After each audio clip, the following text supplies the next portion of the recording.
Doctors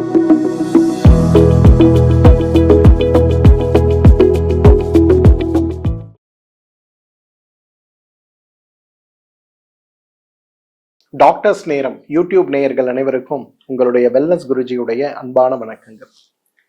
காலையில் எழுந்தவுடன் நம்முடைய கடமையை ஆற்ற ஓட வேண்டிய நிலை தான் நம்ம எல்லாருக்கும். ஆனா காலை எழுந்து கொள்ளும் போதே என்னால் எழுந்து கொள்ள முடியவில்லை அப்படிங்கிற அளவுக்கு சோர்வு இருந்தா என்ன ஆகும்? சரி, ஓய்வுக்கு பிறகு வரக்கூடிய சோர்வு உடல் நலத்திற்கு மிகப்பெரிய கேடு அப்படிங்கிறத நம்ம புரிஞ்சுக்கணும் இல்லையா? இன்றைக்கு உடல்ல ஏற்படுகின்ற அசதி, சர்க்கரை நோயாளிகளுக்கு ஏற்படுகின்ற சொல்ல முடியாத அசதி, ஒரு காய்ச்சலுக்கு பிறகு ஒரு அறுவை சிகிச்சைக்கு பிறகு ஏற்படுகின்ற உடல் சோர்வு, இடுப்பு வலி, ஆண்மை குறைவுன்னு நிறைய சிரமங்கள் இன்றைக்கு இருக்கிறத பார்க்கிறோம்.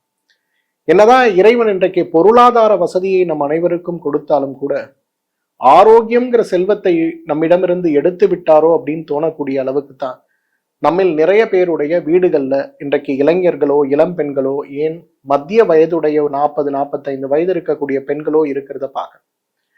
அப்ப நம்ம உடல் அசதி நீங்க என்ன செய்யணும்? உடல் ஆரோக்கியம் பெற என்ன செய்யணும்? 60 வயதானாலும் 40 வயது போல இளமையோடு இருக்க ஆண் மட்டுமல்ல பெண் என்ன செய்யணும்? இதற்காகத்தான் உடல் அசதி நீங்க கஷாயம் அப்படிங்கிறதை பற்றி நாம் இன்றைக்கு பார்க்க போறோம். உடல் அசதி நீங்க கஷாயம் செய்ய தேவையான பொருட்கள்: நீர்முள்ளி விதை, கடலை மாவு, புரச மரத்துடைய பிசின், சாதிக்காய், கிராம்பு, நிலக்கடம்பு. ஆண் பெண் இருபாலர் மட்டுமல்ல, குழந்தைகள், பெரியவர்கள், வயதானவர்கள் அனைவருக்கும் ஏற்படக்கூடிய உடல் அசதியை நீங்கக்கூடிய இந்த கஷாயம் எப்படி செய்யறதுங்கிறத பார்ப்போமா? ஆண்களுக்கு ஏற்படுகின்ற ஆண்மை குறைவு, 35 வயதிலேயே தாம்பத்திய சுகத்தை தர முடியவில்லை அப்படிங்கிற சோகத்தில் இருக்கக்கூடிய எல்லா ஆண்களும், கணவரால் என்னை திருப்திப்படுத்த முடியவில்லை, ஆனால் கணவருக்கு இருக்கக்கூடிய வேலை பளு மற்றும் கடன் சுமையால் அவர் சிரமப்படுகிறார்னு எனக்கு தெரியும், ஆனா எப்படி அவருடைய ஆரோக்கியத்தை நான் மீட்டெடுக்க முடியும் அப்படின்னு கவலையில் இருக்கக்கூடிய பெண்களும் இந்த உடல் அசதி நீங்க கஷாயம் எப்படி செய்யணுங்கிறத நான் சொல்லி கொடுக்குறேன். பாருங்க, வீட்டில் செஞ்சு தவறாம கொடுங்க. முதல்ல அளந்து வைத்திருக்கக்கூடிய நீர் 300 மில்லி நான் எடுத்துக்கிறேன்.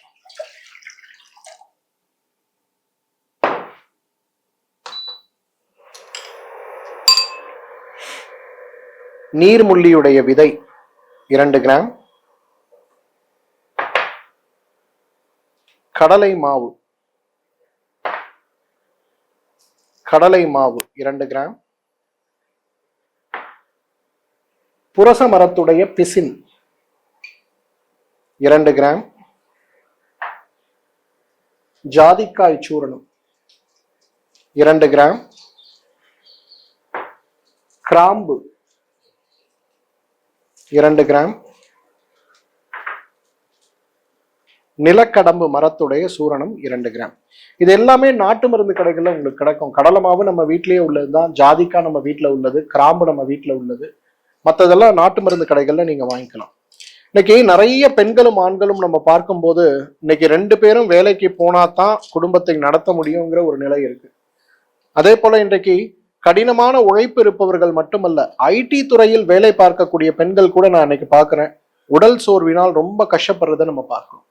என்ன முயற்சி செய்தாலும், மருத்துவர்களை போய் பார்த்தாலும், எல்லா மருத்துவ பரிசோதனைகள் எடுத்தாலுமே என்ன சொல்றாங்க? உடம்பெல்லாம் நல்லாதாங்க இருக்கு, நீங்க கொஞ்சம் சத்து மாத்திரைகள் சாப்பிடுங்க, நல்லா தூங்குங்கன்னு சொல்றாங்க. யாருக்கு தூங்குறதுக்கு விருப்பம் இல்லை, ஆனா யாருக்கு தூங்குறதுக்கு நேரம் இருக்கு? முன்னெல்லாம் நமக்கு ஞாயிற்றுக்கிழமை விடுமுறைன்னா மொத்த குடும்பமே காலையில 8 மணிக்கு தான் எழுந்துக்கும். இன்னைக்கெல்லாம் பாத்தீங்கன்னா ஞாயிற்றுக்கிழமை விடுமுறையாக இருந்தாலும் குழந்தைக்கு ஸ்கேட்டிங் கிளாஸ் இருக்கு, குழந்தைக்கு ஸ்விம்மிங் கிளாஸ் இருக்குன்னு அப்பாவோ அம்மாவோ ஓடுறோம். எவ்வளவு நாளைக்கு தான் ஓடிக்கிட்டே இருக்கும்? சரி, ஓடுறதுக்கு தேவையான சத்துக்கு நம்ம என்ன பண்றோம்? காலையில 2 இட்லி, மதியம் சோறு, திருப்பி ராத்திரி 2 இட்லி, தேவைன்னா நான் வெஜிடேரியன் உணவு மட்டும்தான் நம்ம உடம்ப பார்த்துக்கோம் அப்படிங்கிற ஒரு நினைப்புல இருக்கும். கடுமையான ஓட்டத்தில் இருக்கக்கூடிய அனைவருக்குமே இந்த உடல் அசதி நீங்க கஷாயம் ஒரு மிகச்சிறந்த மருந்து. ஒரு மண்டலம் 48 நாள் சாப்பிடுங்களேன், உங்களோட எனர்ஜி இன்க்ரீஸ் ஆகும், உங்களோட வேலை செய்யக்கூடிய திறன் இன்க்ரீஸ் ஆகும். காலையில எழுந்துக்கும் போது ஏண்டா எழுந்துக்கிறோம்னு அந்த உடல் வலியோட எழுந்துக்கிறோம்ல, அதெல்லாம் இருக்காது. குறிப்பாக சர்க்கரை நோயாளிகளுக்கு இருக்கக்கூடிய உடல் சோர்வுக்கு இது மிகச்சிறந்த மருந்துன்னு சொல்லலாம். இந்த உடல் அசதி நீங்க கஷாயம் ரெடி ஆகிவிட்டது. இந்த நீர்முள்ளி விதையை நீங்க தண்ணியில போட்டீங்கன்னு வச்சுங்களேன், அது ஒரு ஜெல் மாதிரி வருவதை நீங்க பார்க்க முடியும். உடனே பயந்துராதீங்க, இது என்னடா கஷாயம் எப்படி இருக்குன்னு சொல்லி. அது ஒரு ஜெல் மாதிரி வரும்.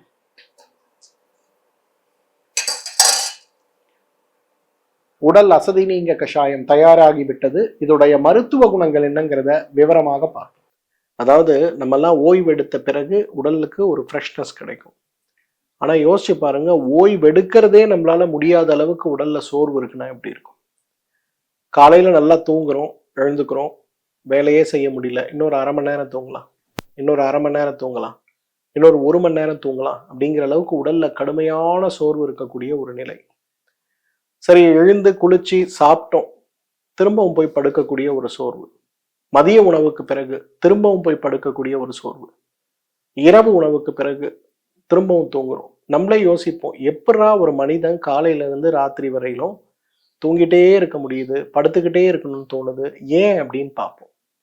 இந்த மாதிரி ஒரு நிலை ஏற்படும் போது மருத்துவர்களை சந்தித்து சாதாரண ஒரு இரத்த பரிசோதனை, அதாவது உடம்பில் இருக்கக்கூடிய இரும்பு சத்துக்கள் ஹீமோகுளோபின் எப்படி இருக்குங்கிறதுல இருந்து இன்றைக்கு கடைசியாக நமக்கு இருக்கக்கூடிய புற்றுநோய் வரை எல்லா பரிசோதனையும் செய்தாகிவிட்டது. உடம்புல சத்து குறைபாடுகளோ, உடம்புல இயக்க குறைபாடுகளோ, உறுப்புகள்ல இயக்க குறைபாடுகளோ, நோய்களோ எதுவுமே கிடையாது. ஆனா சோர்வு இருந்துகிட்டே இருக்கு. இதுக்கு பேர் தான் கிரானிக் ஃபட்டிக் சிண்ட்ரோம்னு சொல்லக்கூடிய ஒரு நோய். இது ஒண்ணு. ரெண்டாவது, ரெஸ்ட்லெஸ் லெக் சிண்ட்ரோம்னு ஒரு நோய். நம்ம நடக்கிறோம், உட்கார்றோம், நிக்கிறோம், வேலையெல்லாம் செய்யறோம், எல்லாம் நம்மளால பண்ண முடியுது. எல்லா வேலையும் முடிச்சுட்டு அப்பாடான்னு ஒரு 1/2 மணி நேரம் படுக்கும்போது காலில் ஏதோ ஒரு உளைச்சல் மாதிரி ஏற்பட்டு கால் விரல்கள்ல, பாதங்கள்ல அப்படியே ஒரு அழுத்தம் உருவாகி நம்மளை தூங்க விடாம செய்யக்கூடிய அளவுக்கு ஒரு கடுமையான வேதனை. அதுக்கும் போய் நம்ம டெஸ்ட் பண்றோம், டாப்லர் ஸ்கேன் பண்ணி ரத்த குழாய் எப்படி இருக்குன்னு பார்க்குறோம். இன்னும் எல்லா விதமான பரிசோதனைகளும் நம்ம செஞ்சு பார்க்குறோம், எல்லாமே நார்மலா தான் இருக்கு, எதுவுமே பிரச்சனை இல்லாம தான் இருக்குங்கிற நிலை வருது. இப்ப இதுக்கு என்ன பண்ண முடியும்? இதுக்கு பேரு தான் ரெஸ்ட்லெஸ் லெக் சிண்ட்ரோம்னு சொல்லுவோம். காலில் இருக்கக்கூடிய இரத்த குழாய்கள், நரம்புகள் பலமாக இருந்தாலும் கூட நமக்கு ஏற்படுகின்ற நோய்களுக்கு பேர் தான் ரெஸ்ட்லெஸ் லெக் சிண்ட்ரோம்னு சொல்லக்கூடியது. இந்த 2 நோய்களுமே நம்மை பாடாய்ப்படுத்தக்கூடிய நோய்களாக இருக்கிறத நம்ம பார்க்கிறோம். இந்த 2 நோய்களையும் குணப்படுத்த வேண்டும், கட்டுப்படுத்த வேண்டும் அப்படின்னு வரும்போது நாம் எடுக்கக்கூடிய முயற்சிகள் மருந்துகளாக, மாத்திரைகளாக, உடற்பயிற்சிகளாக, இயன்முறை பயிற்சிகளாக, வெளிப்புற பூச்சுகளாக எதாக இருந்தாலுமே உடல்ல பலம் இல்லை, பலன் இல்லை, நோயோடு நான் போராடி கொண்டிருக்கிறேன், ராத்திரி முழுவதும் ஒரு நிமிஷம் கூட என்னால தூங்க முடியலன்னு வருத்தப்படுறதும், மாத்திரைகளை போட்டு அந்த மாத்திரைகளுடைய போதையில் தூங்கக்கூடிய ஒரு நிலையும் இருக்கக்கூடிய நிறைய பேரை நம்ம பார்க்கிறோம். பிரகாபலின் வகை சார்ந்த மருந்துகளை சாப்பிட்டு இரவு தூங்கக்கூடிய ஒரு நிலை. பிரகாபலின் வகை சார்ந்த மருந்துகள் அனைத்துமே இன்றைக்கு ஒரு அதீத தூக்கத்தை உருவாக்கக்கூடியது, மயக்கத்தை உருவாக்கக்கூடியதாக இருக்கிறதுனால நரம்புகள்ல பெரியதாக வலி வேதனையற்று நான் இருக்கிறேன் அப்படிங்கிற ஒரு நிலையோடு போராடி கொண்டிருக்கக்கூடிய நிறைய பேரை நான் பார்க்கிறேன். உங்கள் அனைவருக்கும் விடிவு கொடுக்கக்கூடிய, உங்களுடைய உடல் அசதியை நீக்கக்கூடிய, ரெஸ்ட்லெஸ் லெக் சிண்ட்ரோம்னு சொல்லக்கூடிய கால்கள்ல இருக்கக்கூடிய பலத்தை நீக்கக்கூடிய, கால்கள்ல இருக்கக்கூடிய பலவீனத்தை நீக்கி ஆரோக்கியப்படுத்தக்கூடிய ஒரு அருமருந்தை பற்றி தான் இன்றைக்கு நம்ம பார்க்க போறோம். அது மட்டும் கிடையாது, இன்றைக்கு ரொம்ப முக்கியமாக நம்ம பார்க்கணும் அப்படின்னா, இன்றைக்கு நமக்கு உடல்ல இருக்கக்கூடிய மிகப்பெரிய நோய்களுடைய ஒரு முக்கியமான நோய், குறிப்பாக ஆண்களுக்கு ஏற்படுகின்ற நோய் என்னன்னா விந்து சிறுநீர் வழியாக வெளியில் செல்லக்கூடிய நோய். இன்றைக்கு மாடர்ன் மெடிசன்ல இந்த மாதிரி ஒரு கான்செப்டே கிடையாது. எப்படி விந்து வெளியில போகும் அப்படின்னு கேட்போம். ஆனால் ஆண்கள் உணர்வாங்க, சிறுநீர் கழிக்கும் போது விந்து போதுங்க, ராத்திரி தூங்கும் போது விந்து வெளியில வருதுங்க, எனக்கு சிறுநீர் கழிக்கும் போது ஒவ்வொரு நேரமும் விந்து வெளியில போகக்கூடிய ஒரு நிலை இருக்கிறதுனால என்னோட உடல் பலவீனமாகி கொண்டே போகிறது, என்னுடைய உடல் பலமற்று போகிறது, உடல் சோர்வாகி கொண்டே போகிறது அப்படிங்கிற ஒரு நிலை இருக்கக்கூடிய நிறைய பேரை நம்ம பார்க்கிறோம். உடலுடைய பலவீனம் மிகப்பெரிய அளவுல நமக்கு இருந்தாலும் கூட, இன்றைக்கு உடல் ஆரோக்கியம் நன்றாக இருந்தாலும் கூட, ஓட்டை பாத்திரத்திலிருந்து எவ்வாறு தண்ணீர் வடிந்து கொண்டோ இருக்கிறதோ அதே போல இன்றைக்கு இந்த விந்து வெளிவரக்கூடிய ஒரு நிலை தொடர்ந்து இருந்து கொண்டே இருந்தா என்ன ஆகும்? உடல் சுருங்கி கொண்டே போவதை நம்ம பார்க்க முடியும். அதே போல இடுப்பு வலி. இன்றைக்கு ஆண்கள் நிறைய பேர் சொல்லுவாங்க, 45 வயசாச்சு சார், எனக்கு தேவை வாரத்துக்கு 1 முறை 2 முறை வீட்டுல தாம்பத்தியத்துல இருக்கேன், ஆனா என்னைக்கு தாம்பத்தியத்துல இருக்கணும் அடுத்த நாள் காலையில எழுந்துக்க முடியாத அளவுக்கு எனக்கு மிக கடுமையாக வலி வருகிறதுன்னு சொல்லக்கூடிய ஆண்கள். ஒரு முறை ஒரு வாரத்திற்கு இருந்தால் கூட என்னால் அடுத்த 2 நாளைக்கு உடலுடைய சோர்வோட போராட முடிவதில்லை. ஆனால் ஃபேமிலி கமிட்மெண்ட் இருக்கு, அதனால நான் அதை செய்யறேன். ஆனா எனக்கு உடம்பு அடிச்சு போட்ட மாதிரி வலிக்குதுன்னு சொல்லக்கூடிய ஆண்களும் சரி பெண்களும் சரி 2 பேருக்குமே சரி. 45 வயது ஆகிறது, கணவன் மனைவி சேர்க்கை அப்படிங்கிறது இயற்கையான விஷயம்தான். ஆனா உடல் ஒத்துழைக்க மாட்டேங்கிறது கவலையில் இருக்கக்கூடிய ஆண்களுக்கும் பெண்களுக்கும் கூட இந்த உடல் அசதி நீங்க கஷாயம் அப்படிங்கிறது ஒரு மிகச்சிறந்த மருந்துன்னு சொல்லலாம். நீர்முள்ளி, கடலை மாவு, புரச மரத்துடைய பிசின், ஜாதிக்காய், கிராம்பு, நிலக்கடம்புன்னு சொல்லக்கூடிய 6 மூலிகைகள் ஒவ்வொன்றையும் 2 கிராம் அளவுக்கு எடுத்து 300 மில்லி தண்ணீரில் இட்டு கொதிக்க வைத்து 100 மில்லியாக குறைத்து வடிகட்டி காலை ஒரு வேளை உணவுக்கு முன்பு, மாலை ஒரு வேளை உணவுக்கு முன்பு நாம் எடுக்க ஆரம்பிக்கும் போது நம்ம உடல்ல அவ்வளவு நல்ல சீரான மாற்றங்கள் ஏற்படுவதை நம்ம பார்க்க முடியும். இன்றைக்கு நீர்த்து போன விந்து அப்படிங்கிறது இன்றைக்கு நிறைய பேருக்கு சிரமமாக இருக்கிறத பார்க்கும். ஒரு காலத்துல இந்த சுய இன்பம்னு சொல்லக்கூடிய மாஸ்டர்பேஷன் ஹேபிட்ங்கிறது சமூகத்தில் பெரிய அளவில் இருந்ததை பார்க்க முடிவதில்லை. ஆனா இன்றைக்கு நிறைய 18 வயது, 19 வயது, 24 வயதில் திருமணத்திற்கு முன்பு கூட வரக்கூடிய நிறைய ஆண்களை இன்றைக்கு நான் பார்க்கிறேன். உட்கார வச்சு அவங்க கிட்ட பேசும்போது அவங்க சொல்றாங்க, சார் எனக்கெல்லாம் முதல்ல மாஸ்டர்பேட் பண்ணும்போது அந்த செமன் ரொம்ப கட்டியா வரும். ஆனா இப்பெல்லாம் பார்த்தா இந்த நினைவு வந்தாலே விரைப்புத்தன்மை வருகிறது. எதுவுமே செய்யாம டக்குன்னு நீர்த்து போய் திரவம் வந்துடுது. விரைப்புத்தன்மையும் குறைவா இருக்கு, விந்து முந்துதலும் இருக்கு. விரைப்பு அடையாமலேயே எனக்கு விந்து முந்துதல் ஏற்பட்டு கொண்டிருக்கிறது. என்ன செய்தாலுமே என்னுடைய உடல் பலவீனமாகி கொண்டே போகிறத என்னால உணர முடியுது. அப்ப இந்த நிலையில எப்படி நான் திருமணம் செய்ய முடியும்? இந்த நிலையில எப்படி என்னுடைய மனைவியோட நல்ல வாழ்க்கை வாழ முடியும்? இது ஒரு பக்கம். கல்யாணமே வேண்டாம் சார், 40 வயசு வரல இருந்துட்டேன், ஆனா நிறைய கேர்ள் ஃப்ரெண்ட்ஸ் இருக்காங்க. முதல்லலாம் என்னோட கேர்ள் ஃப்ரெண்ட்ஸ் எல்லாம் என்னோட பர்ஃபார்மன்ஸை ரொம்ப லைக் பண்ணுவாங்க, என்னை ரொம்ப லைக் பண்ணுவாங்க. ஆனா இப்பெல்லாம் என்னோட பர்ஃபார்மன்ஸ் ரொம்பவே குறைஞ்சு போச்சு. நான் கேர்ள் ஃப்ரெண்ட்ஸை கூப்பிட்டா கூட அவங்க என்கிட்ட சொல்றது, இல்ல உன்னால முடியல, உனக்கு வயசாச்சு விட்டுரு அப்படின்னு சொல்லக்கூடிய நிலைமையில் சொல்லும் போது என்னுடைய தன்னம்பிக்கையே மிகப்பெரிய அளவில் குறைந்து போய்விட்டதை நான் உணர்கிறேன். எனக்கு நல்லா புரியுது, 40 வயசு வரையிலும் நான் என்னோட ஹெல்த்தை அப்யூஸ் பண்ணியிருக்கேங்கிறது எனக்கு நல்லா புரியுது. என்னுடைய உடம்பு ரொம்பவே பலவீனமாகி இருக்கு அப்படிங்கிறதையும் என்னால புரிஞ்சுக்க முடியுது. ஆனால் என்னுடைய அந்த பலவீனத்தை மாற்ற நான் என்ன செய்யணும்? இழந்த இளமையை பெறுவதற்கு நான் என்ன செய்யணும்? நீர்த்து போயிருக்கக்கூடிய என்னுடைய விந்து ஓட்டத்தை மாற்ற நான் என்ன செய்யணும்? உடல்ல விந்து உற்பத்தியை எவ்வாறு நான் கொண்டு வர முடியும்? இது ஒரு வகையான ஒரு கவலையோட இருக்கிறத பார்க்கணும். 3வது கவலை, பொதுவாக இந்த விதைப்பைக்கு போகக்கூடிய இரத்த குழாய்கள்ல சுருக்கம் இருந்தது, அடைப்பு இருந்தது. அதனால வெரிகோசீல்ஸ் அந்த சர்ஜரி நான் பண்ணிட்டேன். இந்த சர்ஜரி பண்ணா ஸ்பெர்மோட ப்ரொடக்ஷன் நல்லா ஆகும்னு சொன்னாங்க, ஆனா நான் பண்ணிட்டேன். இப்ப நம்ம போய் டெஸ்ட் பண்ணி பார்த்தாலும் அதுல பெரிய மாற்றங்கள் இல்லாம இருக்கு. டாக்டர் 50-50 சான்ஸ் தான் கொடுத்தாரு. நான் எனக்கு பாசிட்டிவா வரும்னு எதிர்பார்த்தேன், ஆனா பாசிட்டிவா இல்லாம அது மாற்றம் அடைந்திருக்கிறது. அப்ப இதை எப்படி நான் மாற்ற முடியும்? இதை மாற்றுவதற்கு நான் எடுக்க வேண்டிய முயற்சி என்ன? இது ஒரு பக்கம் இருக்கக்கூடிய கேள்வி. அதே போல எனக்கு 30 வயது ஆகிறது, திருமணமான புதிதில் ஒரு நாளைக்கு 2 முறை 3 முறை தாம்பத்தியம் இருக்க முடிந்தது. ஆனால் இன்றைக்கு வாரத்திற்கு ஒரு முறை தாம்பத்தியத்திற்கு முயற்சி செய்வதே குதிரை கொம்பாகிவிட்டது. ஒரு காலத்துல இதை பற்றி நினைத்தாலே எரெக்ஷன் எனக்கு ரொம்ப நல்லா வரும். ஆனா இன்றைக்கு நான் பாக்குறேன், என்ன செய்தாலுமே கொஞ்சம் முயற்சி செய்துதான் எரெக்ஷனை கொண்டு வர வேண்டியிருக்கு. ஒருவேளை அந்த மாதிரி எரெக்ஷன் வந்தா கூட பர்ஃபார்மன்ஸ் வைஸ் பார்த்தோம்னா கேள்விக்குறியாகிறது. செய்வதற்கு முன்பே அந்த எரெக்ஷன் குறைந்து போகின்ற ஒரு நிலையும், அதே போல பெனிட்ரேட் பண்ண முடியாத அளவுக்கு எரெக்ஷன் குறைந்து போயிருக்கக்கூடிய ஒரு நிலையும் இன்றைக்கு எனக்கு ரொம்ப அதிகமா இருக்குன்னு வருத்தப்படக்கூடிய எவ்வளவோ பேரை இன்றைக்கு நான் பார்க்கிறோம். அப்ப இவர்களுக்கெல்லாம் தீர்வு என்ன?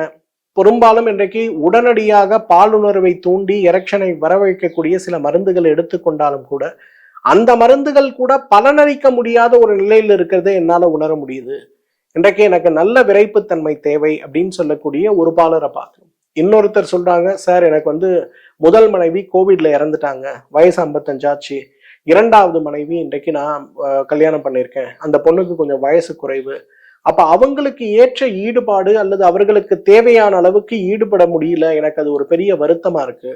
சில நேரங்கள்ல இந்த வருத்தமே அந்த பெண்ணை என் மேல் கோபப்படுத்தி பேசி குடும்பத்தில் ஒரு அமைதியற்ற நிலை வருது அப்படிங்கிறத சொல்லக்கூடிய ஆண்களையும் இன்னைக்கு பார்க்கிறோம்.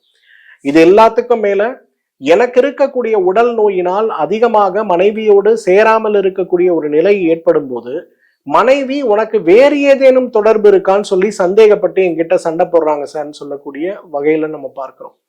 இன்றைக்கு உடலுடைய ஆரோக்கியம் அப்படிங்கிறது செரிமான மண்டலத்திலிருந்து ஆரம்பிக்குது. இன்னைக்கு எல்லாம் எரெக்ஷன் ப்ராப்ளத்தையும் விந்தணு உற்பத்தி குறைவதையும் இன்னைக்கு உயிரணுக்களுடைய உற்பத்தி குறைவதையும் விந்து முந்துதல் சார்ந்த சிரமங்களும் ஏற்படும் போது எல்லாருமே யோசிக்கிறது என்னன்னா இது வெறும் ரீப்ரொடக்டிவ் ஆர்கனோட ப்ராப்ளம்னு நினைக்கிறோம். ஆனா அப்படி கிடையாது. இன்னைக்கு செரிமான மண்டலம், இரத்த மண்டலம், தசை மண்டலம், கொழுப்பு மண்டலம், எலும்பு மண்டலம், எலும்பு மஜ்ஜை மண்டலம், இனப்பெருக்க மண்டலம்னு சொல்லக்கூடிய இந்த 6 மண்டலங்கள் பிளஸ் இனப்பெருக்க மண்டலம் 7வது மண்டலத்துக்கு சக்தி வேணும்னா அதோடைய ஆற்றல் செரிமான மண்டலத்திலிருந்து ஆரம்பிச்சாதான் இந்த இனப்பெருக்க மண்டலம் சரியாகும். நீங்க செரிமான மண்டலத்திலாம் கோட்டை விட்டுட்டு ஒரு ஆணுறுப்பை மட்டும் பெரிதாகக்கூடிய அல்லது உணர்ச்சியை தூண்டக்கூடிய ஒரு மருந்தை மட்டும் எடுத்து எனக்கு நல்ல எரெக்ஷன் வேணும், நல்ல பர்ஃபார்மன்ஸ் வேணும், எனக்கு 40 வயசு ஆச்சு ஆனா 30 வயசுல இருந்த மாதிரி நான் பெரிய லெவல்ல நல்லா இருக்கணும் அப்படின்னு நினைத்தா அது பாசிபிளான்னு கேட்டா நிச்சயமா இல்லைன்னு தான் சொல்லணும். ஸோ அந்த வகையில இன்றைக்கு ஆண்மையை மீட்டெடுக்க, அதே போல உடலில் இருக்கக்கூடிய அசதியை மாற்ற, ஆணாக இருந்தாலும் பெண்ணாக இருந்தாலும் உடல்ல இருக்கக்கூடிய சோர்வை மாற்ற, கிரானிக் ஃபட்டிக் சிண்ட்ரோம் சொல்லக்கூடிய நோயிலிருந்து வெளிவர, ரெஸ்ட்லெஸ் லெக் சிண்ட்ரோம்னு சொல்லக்கூடிய நோயிலிருந்து வெளிவர, உயிரணுக்களுடைய எண்ணிக்கையை அதிகரிக்க, அதை விட முக்கியமாக இன்றைக்கு ஆண்மை குறைவுன்னு சொல்லக்கூடிய எரெக்டைல் டிஸ்பங்க்ஷன், ப்ரீமெச்சூர் எஜாக்குலேஷன், ஒரு வாரத்துல ஒரு முறைக்கு மேல உடலுறவில் ஈடுபட முடிவது கிடையாது. ஒரு வாரத்தில் மட்டுமல்ல, ஒரு மாதத்தில் நான் செய்தாலும் கூட அடுத்த நாள் எனக்கு ஏற்படுகின்ற உடல் அசதி என்னை பாடாய்படுத்துகிறதுன்னு சொல்லக்கூடிய எல்லா விதமான சிரமங்களையும் மாற்ற இந்த நீர்முள்ளி விதை, கடலை மாவு, புரச மரத்துடைய பிசின், ஜாதிக்காய், கிராம்பு, நிலக்கடம்புன்னு சொல்லக்கூடிய இந்த 6 மூலிகைகளையும் ஒவ்வொன்றையும் 2 கிராம் அளவுக்கு எடுத்து 300 மில்லி தண்ணீரில் இட்டு கொதிக்க வைத்து 100 மில்லியாக குறைத்து வடிகட்டி காலை ஒரு வேளை மாலை ஒரு வேளை உணவுக்கு முன்பு நாம் எடுத்துக்கொள்ளும் போது நம்முடைய ஆரோக்கியம் மேம்படுவது மட்டுமல்ல, இந்த உடல் சார்ந்த, மனம் சார்ந்த, ஆணுறுப்பு சார்ந்த எல்லாத்துக்கும் மேல சிறுநீர் வழியாக உடல்ல இருக்கக்கூடிய விந்துக்கள் கழியக்கூடிய அந்த சிரமங்கள் வரை மாற்றமடைவதை பார்க்கலாம். எல்லாரும் கேட்பாங்க, சார் நான் எங்க சார் புரச மரத்துடைய பிசின்லாம் தேடுறது? இந்த மூலிகைகள் உங்களுக்கு கிடைக்கும்னா கவலைப்படாம வாங்கி இதை சிறு குடிநீர் செஞ்சு சாப்பிடுங்க. இது கிடைக்கல, இதுக்கு ஆல்டர்னேட்டிவா நான் என்ன பண்ண முடியும் அப்படின்னு நினைச்சீங்கன்னா வாஜிகேர் மாத்திரைகள், வாஜிகேர் சாஃப்ட் ஜெல் மாத்திரைகள்னு சொல்லக்கூடிய கேப்சூல்ஸை இரவு படுக்கும் போது 2 மாத்திரையும் காலை வெறும் வயிற்றில் 2 மாத்திரையும் எடுத்துக்கொள்ளும் போது, இந்த வாஜிகேர் அப்படிங்கிற வார்த்தைக்கான அர்த்தம் வெறும் செக்ஷுவல் ஸ்ட்ரென்த்தை கொடுக்கறது மட்டும் இல்லை, உடம்போட பலத்துக்கு மிகச்சிறந்த மருந்து. அதே போல வாஜிகேர் மாத்திரைகளை பெண்களும் சாப்பிடலாம். அவர்களுடைய பெண்மை தன்மைக்கான ஹார்மோன்ஸ்களும் பெரிய அளவுல இம்ப்ரூவ் ஆகிறத பார்க்க முடியும். அந்த வகையில யாருக்கெல்லாம் முடியுமோ நீர்முள்ளி, கடலை மாவு, புரச மரத்துடைய பிசின், ஜாதிக்காய், கிராம்பு, நிலக்கடம்புன்னு சொல்லக்கூடிய இந்த 6 மூலிகைகள் ஒவ்வொன்றும் 2 கிராம் 300 மில்லி தண்ணீரில் இட்டு கொதிக்க வைத்து 100 மில்லியாக குறைத்து வடிகட்டி காலை ஒரு வேளை உணவுக்கு முன்பு, மாலை ஒரு வேளை உணவுக்கு முன்புன்னு எடுக்கக்கூடிய ஒரு விஷயத்தை செய்யலாம். அல்லது வாஜிகேர் சாப்ஜெல் மாத்திரைகள் காலை வெறும் வயிற்றில் 2 மாத்திரையும் இரவு படுக்கும் போது 2 மாத்திரையும் எடுத்துக்கொண்டாலே நான் சொன்ன சிரமங்கள் மட்டுமல்ல, எல்லா சிரமங்களற்ற, உடல் அசதியற்ற 80 வயதானாலும் 20 போல இளமையான ஆரோக்கிய வாழ்க்கை பல்லாண்டு காலம் நம்மால் வாழ முடியும். மீண்டும் மற்றொரு நிகழ்ச்சியில் சந்திப்போம். அதுவரை உங்களிடமிருந்து விடைபெறுவது உங்களுடைய வெல்னஸ் குருஜி. நன்றி, வணக்கம்.